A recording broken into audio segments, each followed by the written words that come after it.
നിങ്ങളുടെ favourite shows ഇനി ഒരിക്കലും മിസ്സാവില്ല. ഇപ്പോൾ C5-ലൂടെ കാണും നിങ്ങളുടെ ഫേവറേറ്റ് ഷോ തികച്ചും സൗജന്യമായി. ഇനി നമ്മൾ ആഘോഷിക്കേണ്ട സമയം. ഗംഗാധര പണിക്കർ പടുത്തുയർത്തിയ മംഗലശ്ശേരി കുടുംബം നിലത്ത് വീണുടഞ്ഞു. പെറ്റമ്മയെ കൊന്ന മകൾ ഇരുമ്പഴിക്കുള്ളിലും. വലിയ സന്തോഷത്തിലാണല്ലോ മാഡം.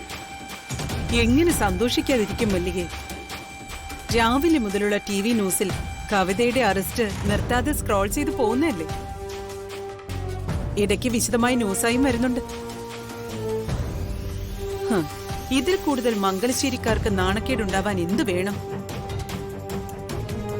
ഇരട്ട കൊലപാതകമല്ലേ പോലീസ് കവിതയിൽ ചാർത്തിയിരിക്കുന്നത്. ഇതിനൊക്കെ എന്തെങ്കിലും തെളിവുണ്ടോ? അവൾക്ക് നല്ല പിടിപാടുണ്ട്. മുകുന്ദന്റെ കൊലപാതകത്തിൽ നിന്ന് ചിലപ്പോ കവിത രക്ഷപ്പെട്ടേക്കും.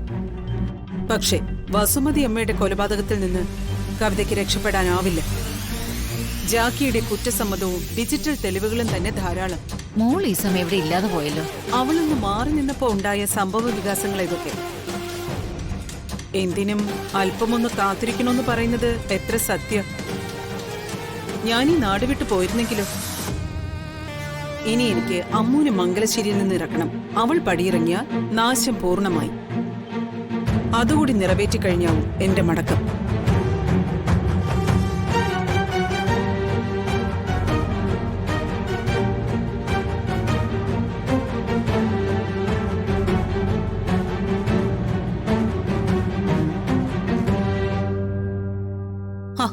നിനക്കെന്താ ഒരു സന്തോഷമില്ലാത്ത പോലെ? അടുത്ത മാസം പോവൂന്ന് ഓർത്താണോ? മോളുടെ കാര്യം ഓർത്തിട്ടാ. അവൾക്ക് വേണ്ടി ഒന്നും ചെയ്യാനായില്ല. നീ എന്താ ഇങ്ങനെയൊക്കെ പറയുന്നേ?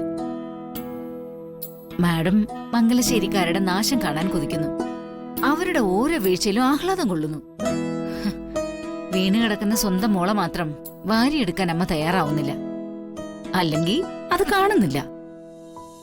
നീ മനസ്സിലാവുന്ന ഭാഷയിൽ പറ. ബാംഗ്ലൂരിൽ നിൽക്കാനാവാതെ മോള് വിഷമിക്കുക. സഞ്ജുവിന്റെ ഓർമ്മകളെ എത്ര നിയന്ത്രിച്ചിട്ടും മനസ്സിലടക്കി നിർത്താൻ അവൾക്ക് കഴിയാത്തതുകൊണ്ടാ അവള് സങ്കടപ്പെടുന്നത്. അവളുടെ മനസ്സിൽ സഞ്ജുവാ. മാഡം പക്ഷേ അത് അവഗണിക്കുന്നു.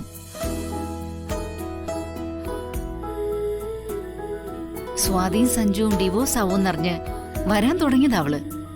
അപ്പോഴാ അവരൊന്നിച്ച് ജീവിച്ചു തുടങ്ങിയെന്ന് വിവരം അറിഞ്ഞത്. അമ്മൂ സഞ്ജുവും തമ്മിലുള്ള ബന്ധമൊന്നും അവൾക്കൊരു വിഷയമേ അല്ല.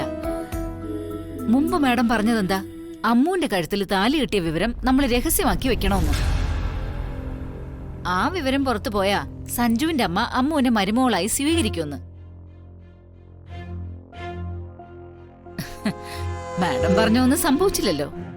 അന്നേ ഈ വിവരം സ്വാതിയുടെ കാതിൽ എത്തിച്ചു കൊടുക്കാത്തതാ നമുക്ക് പറ്റിയ ഏറ്റവും വലിയ മണ്ടത്തരം. എങ്കി ഇപ്പൊ മൂന്ന് വഴിക്ക് പിരിഞ്ഞു പോയേനെ. സഞ്ജനയ്ക്ക് കിട്ടാത്തത് ആർക്കും വേണ്ടെന്ന് കരുതിയ പോരെ?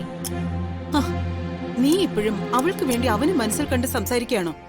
മോള് പറയുന്നത് അവള് വിവാഹം കഴിക്കുന്നുണ്ടെങ്കിൽ അത് സഞ്ജുവിനെ മാത്രമായിരിക്കുമെന്നാ.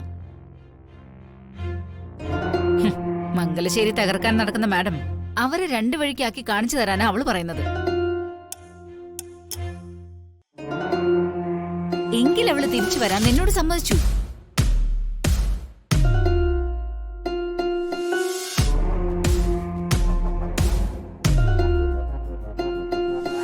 ഡൗൺലോഡ് ചെയ്യൂ C5 ആപ്പ്. കാണൂ എല്ലാ എപ്പിസോഡുകളും സൗജന്യമായി.